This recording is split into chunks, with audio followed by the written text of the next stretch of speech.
Sabe, berimba kareba komiu, mudah-mudahan Anda selalu dalam kondisi sehat dan terus bersemangat. Saatnya Anda menyaksikan berita Sulawesi Tengah bersama saya, Della Rizka. Rangkaian berita aktual dan menarik telah kami siapkan untuk Anda. Berikut 3 berita utama hari ini. Tim gabungan melakukan inspeksi mendadak di sejumlah pasar untuk memantau harga sembako jelang Nataru. Pemkab Donggala menyediakan layanan transportasi darat bagi masyarakat dengan biaya murah.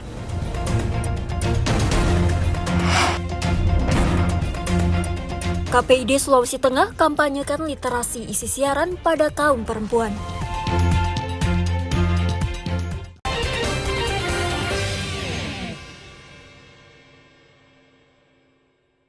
Menjelang Hari Natal dan Tahun Baru 2025, pemerintah Kota Palu menggelar inspeksi mendadak ke pasar-pasar sentral yang ada di Kota Palu. Sidak dilakukan untuk memantau kesiapan dan harga-harga bahan pokok yang dijual di pasaran. Sidak yang digelar Jumat pagi dipimpin Wakil Wali Kota Palu, Reni Alamajido, didampingi Dinas Perindustrian dan Perdagangan Kota Palu. Target pemantauan diutamakan pada stok dan harga bahan pokok untuk memenuhi kebutuhan masyarakat menjelang perayaan Natal dan Tahun Baru. Satu persatu lots dan lapak dagangan dikunjungi. Beberapa harga bahan pokok masih stabil, ada pula sebagiannya yang mengalami kenaikan. Meski demikian, stoknya dipastikan aman dan mencukupi hingga awal tahun 2025. Pertama, kami selalu melakukan rapat koordinasi tentang pengendalian inflasi.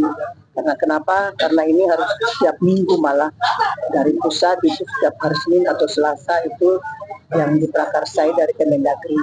Kemudian kami dari pemerintah kota juga langsung turun kalau ada permasalahan-permasalahan yang ada di lapangan. Jadi kami tidak tinggal diam. Setiap ada laporan, ada yang bermasalah, kita cepat, dan yang paling penting adalah stok untuk Natal Tahun Baru.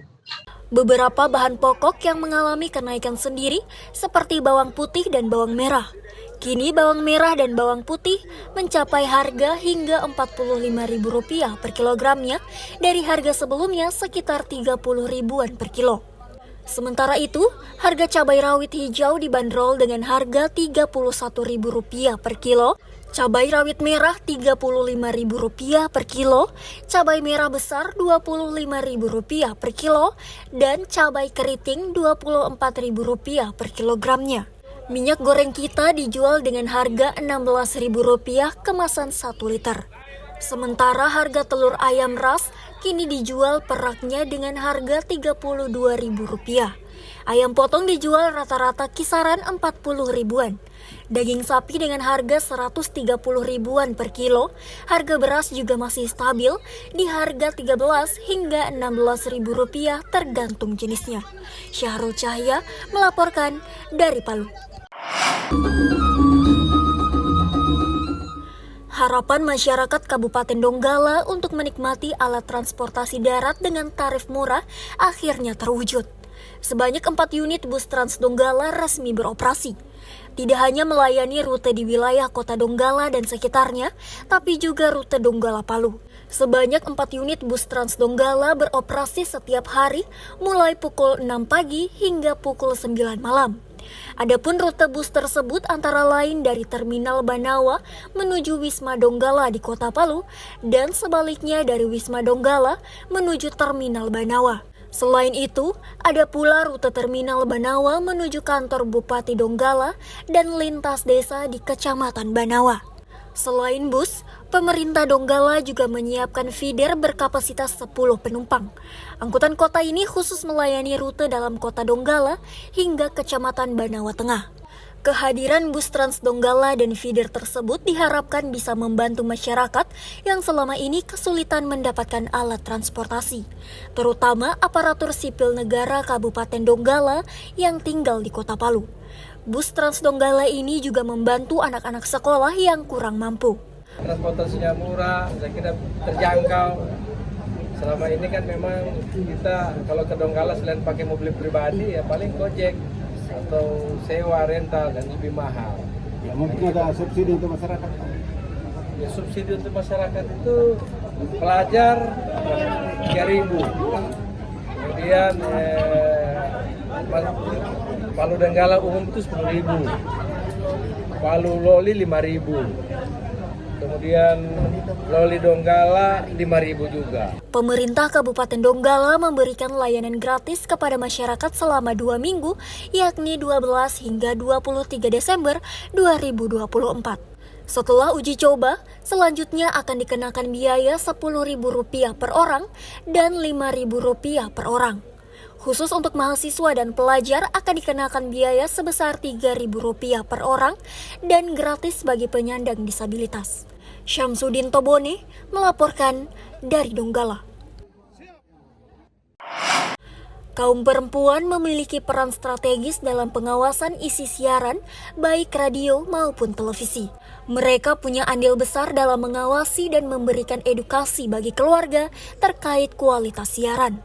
Kampanye siaran sehat dan berkualitas pun terus dilakukan untuk memenuhi hak-hak dan perlindungan, utamanya bagi para kelompok rentan seperti anak, remaja, dan perempuan. Ratusan perempuan di Palu, seperti yang dilakukan Komisi Penyiaran Indonesia Daerah Sulawesi Tengah yang menyelenggarakan literasi kelompok perempuan peduli siaran Sabtu pagi. Kegiatan ini bertujuan untuk memberikan edukasi dan pemahaman kepada para perempuan agar memahami dan bijak dalam mengonsumsi informasi di berbagai platform media. Dalam konteks P3SPS, perempuan menjadi salah satu kelompok yang wajib mendapatkan perlindungan dalam siaran. Apalagi isu tentang perempuan di dunia maya yang marak disiarkan. Nah, maka saya kasih contoh tadi, tayangan-tayangan kekerasan, bullying, ada adegan pembunuhan misalnya ya, yang itu nggak diprotek gitu ya. Kalau dalam bahasa P3SPS itu adalah misalnya disamarkan dan diburamkan sebagaimana ketentuan P3SPS, maka itu kemungkinan bisa berdampak secara psikologis, anak-anak kita bisa meniru. Kelompok perempuan gitu ya, kelompok perempuan ini kan dari usia anak, remaja, dan juga orang tua juga rentan. Karena isu-isu perempuan kan paling banyak tuh, perempuan yang termarginalkan, perempuan yang disakiti, banyak perempuan yang mengalami kekerasan gitu ya. Dan ini perlu mendapatkan perlindungan. Dalam hal ini kita mendorong lembaga penyiaran. Ini KPD ini sebenarnya upaya mereka untuk mendorong lembaga penyiaran nih, agar menayangkan siaran-siaran yang berpihak terhadap perempuan. Literasi juga menghadirkan pemateri dari jurnalis yang memberikan materi mengenai standar-standar pengolahan berita dan informasi yang layak dikonsumsi publik. Tamsil juga memberikan edukasi tentang bijaknya memanfaatkan teknologi artificial intelligence alias AI. Ratusan kelompok perempuan ini berasal dari utusan delegasi mahasiswa dari berbagai perguruan tinggi di Kota Palu dan sekitarnya. Mereka mengaku perlindungan terhadap isu perempuan dalam penyiaran penting dilaksanakan. Dampaknya bukan hari ini, namun di masa yang akan datang. Yang pertama pastinya sebagai media edukasi supaya kita lebih paham mengenai siaran, mengenai penyiaran yang ada di Sulawesi Tengah terkhususnya. Kemudian selain itu secara personal mungkin saya akan lebih mendalami mengenai penyiaran, makanya saya lebih ingin mengikuti kegiatan ini. Jadi di sini juga kita harus melindungi hak-hak perempuan, di mana perempuan itu harus kayak dijunjung begitu ya, harus dijunjung begitu karena ya yang tadi saya bilang itu perempuan itu sangat istimewa. Termasuk dalam haknya dalam siaran. Iya, termasuk dalam haknya dalam siaran. Selain edukasi tentang bijak mengonsumsi informasi, KPID Sulteng juga mengampanyekan kepada masyarakat untuk bisa kembali mengonsumsi informasi maupun berita lewat lembaga penyiaran seperti televisi dan radio. Lembaga penyiaran dianggap memiliki perlindungan dan produksi siaran yang layak konsumsi. Syahrul Cahaya melaporkan dari Palu.